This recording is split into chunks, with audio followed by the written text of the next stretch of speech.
els sentits corporals tots són importants. Donem importància a la vista, donem importància en el paladar, en el tacte, i una fàbrica també té una aplicació d'un sentit que és l'oïda.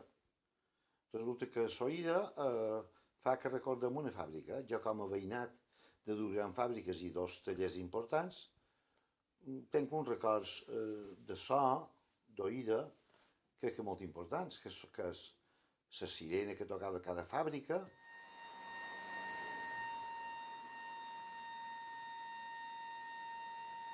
Les sirenes de matí tocaven.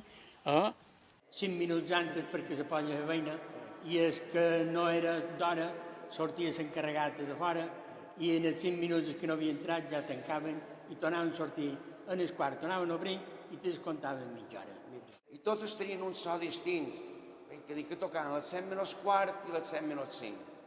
A Can Piquero tenia un so, a Can Beltran tenia un altre so, a Can Fluixà un altre.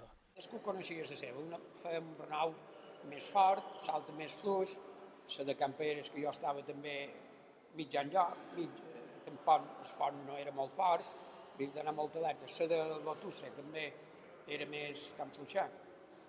L'Ori que en teniu vosaltres? No. I Fluixà és més fina que encara toca. Encara toca, aquesta encara toca. Encara toca. El renou era distint, però normalment cadascú te coneixia. La sirena tocava a les 7 menys 20 i era curiós perquè primer senties una sirena, després senties l'altra i en poc temps senties, jo no sé si 7 o 8 sirenes. I era una cosa molt... psicològicament t'alegrava perquè des la ciutat se posa a caminar, se posa en marxa. Te n'anaves pel carrer d'Inca i només senties sirenes i sirenes i sirenes i pareixia festa. Era una cosa molt humana veure la gent anar cap a la fàbrica. Hi havia rius de gent, sentir les sirenes i veure la gent partir. Hi havia un 3.000 sabaters, de Montcó que venien i de Lloreta i de Salva venien així a feina. Hi havia un 3.000 sabaters. Mollaven els soldats, que era l'hora de recreu dels soldats, i mollaven les fàbriques que hi havia, jo què sé, pujaven de per allà, els soldats que de allà, de la fàbrica aquesta l'altra, el carrer Major pareixia fira.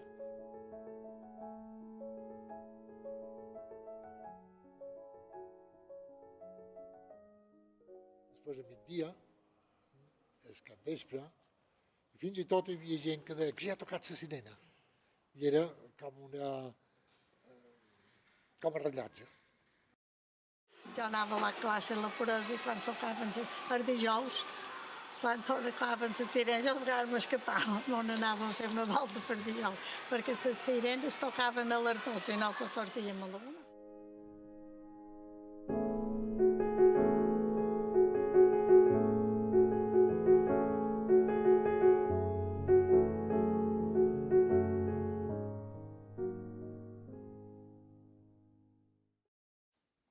El renou quasi imperceptible o fort o fluid depenia dels dies i de la gent que va, dels obres que van fer feina, i el breu silenci entre que entren i que es posen en marxa, i llavors la gran explosió de màquines, de camps, és un renou espectacular.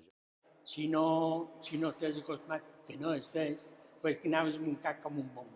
Perquè no hi havia cap màquina que fes el renou igual. Però, vamos, això ho arribaves a operar i arribaves que t'hi acostumaves. Quan vaig començar jo, les màquines ja eren. El que passa que no hi havia la maquinari que hi va al cap de, no sé, si 10 o 20 anys. Feia feines a l'oficina i me costava moltes vegades concentrar-me perquè entre cante, màquines de dervillar, màquines de trocalar que feien un renover esplendorós, màquines totes les màquines feien molt de renou. I totes les maquinotes que feien la sabata, Bé, feia un renou. Davallaves a baix i pareixies que eres sorda de la gentada que hi havia d'aquell renou. Saps que em feia de renou.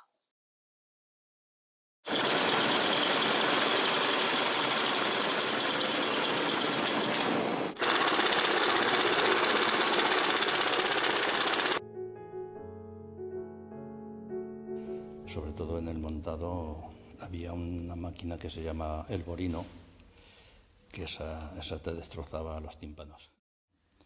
Es una rueda con distintos ejes, y en esos ejes iban metidos unas anillas gruesas que estaban sueltas. Cuando apoyabas esta rueda, o sea, el zapato sobre la rueda, entonces las anillas, como estaban sueltas, repiqueteaban fuerte y hacía un ruido ensordecedor. Esto se hacía para asentar el montado.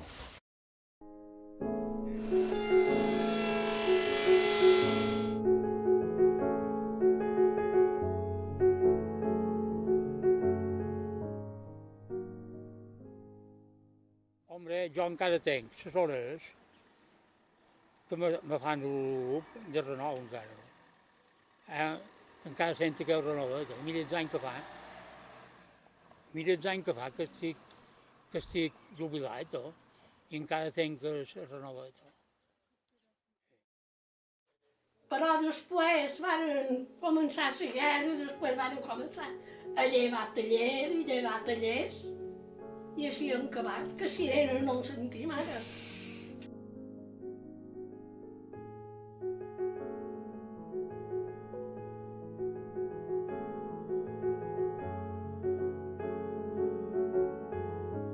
La memòria d'un poble sempre roman en ell, necessitant sols un estímul per despertar. És la consciència d'un passat el motor que fa marxar una comunitat. Inca, portadora d'història, de patrimoni, tangible i intangible, fa renéixer l'essència del seu passat. Un passat present i futur sabater, que és naturalesa inquera.